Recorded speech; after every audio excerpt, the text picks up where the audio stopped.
Morning muna dyan at good evening rito. Eto guys, pag-usapan natin, ako po Rudy. Eto eto na nga, di ba, si Anjo. Si Anjong Laos na. Aba, ayun, dinimanda nga ito ng TVJ Production, di ba? At ayan, natalo siya. At pinagbabayad siya ngayon ng 3.5 million. Okay? Para sa danyos. Ang tanong ngayon, ano anyari na sa ngayon sa iyo, Anjong Siraulo?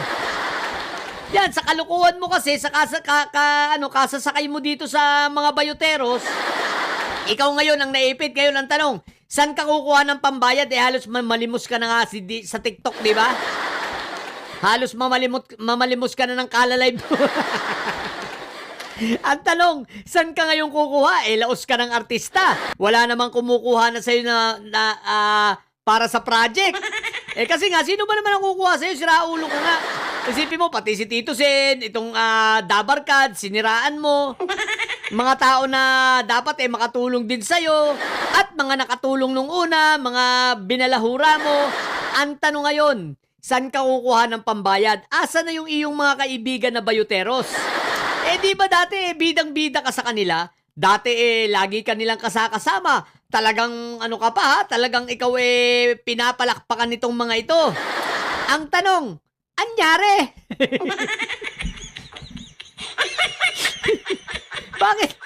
Bakit nawala?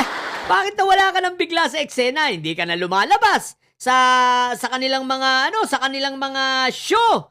Bakit parang hindi ka na iniimbitahan? Parang hindi ka na welcome? Anyari nga? Dahil nagamit ka na, pinabayaan ka na lang. Ganon.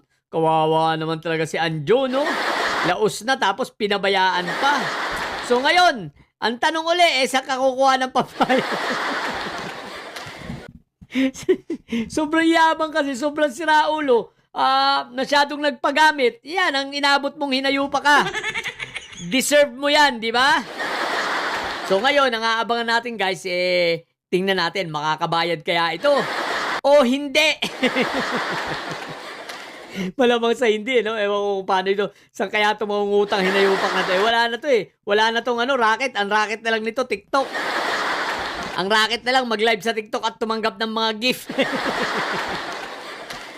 Tapos sabit-sabit pa sa mga bayotero, sabit-sabit pa sa SMNA. Inabot mo.